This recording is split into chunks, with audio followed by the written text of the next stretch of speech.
Hello hi welcome back to our YouTube channel. ಈ ವಿಡಿಯೋದಲ್ಲಿ daily use ಮಾಡೋ basic words ಬಗ್ಗೆ ತಿಳ್ಕೊಳ್ಳೋಣ. ದಿಸ್ ಅಂದರೆ ಇದು, ದಿಸ್ ಈಸ್ ಎ ಪೆನ್, ಇದು ಪೆನ್ನು. ನೆಕ್ಸ್ಟ್ ವರ್ಡ್ ನೋಡೋಣ. ದಟ್ ಅಂದರೆ ಅದು, ದಟ್ ಈಸ್ ಎ ಬುಕ್ ಅಂದರೆ ಅದು ಪುಸ್ತಕ.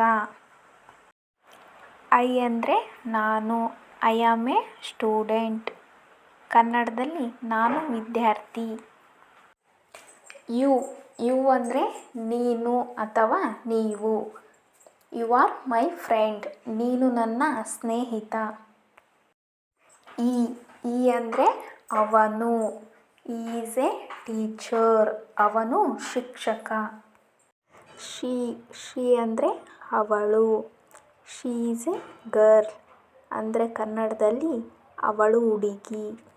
ನೆಕ್ಸ್ಟ್ ವರ್ಡ್ ನೋಡೋಣ. ಇಟ್ ಅಂದರೆ ಅದು, ಇಟ್ ಈಸ್ ಎ ಪೆನ್ ಅದು ಪೆನ್.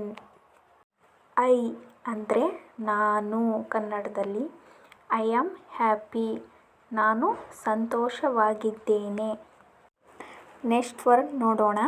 ಈ ವರ್ಡ್ ತುಂಬ ಯೂಸ್ ಮಾಡ್ತಿರ್ತೀರ ನೀವು ಡೈಲಿ.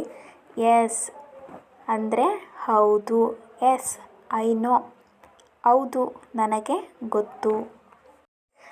ಥ್ಯಾಂಕ್ ಯು ಧನ್ಯವಾದಗಳು, ಥ್ಯಾಂಕ್ ಯು ವೆರಿ ಮಚ್ ಅಂದರೆ ಕನ್ನಡದಲ್ಲಿ ತುಂಬ ಧನ್ಯವಾದಗಳು. ಇದೇ ಥರ ಇಂಗ್ಲೀಷ್ ಕಲಿಯಲು ನಮ್ಮ ಚಾನಲ್ನ ತಪ್ಪದೆ ಸಬ್ಸ್ಕ್ರೈಬ್ ಮಾಡಿ. Thank you for watching.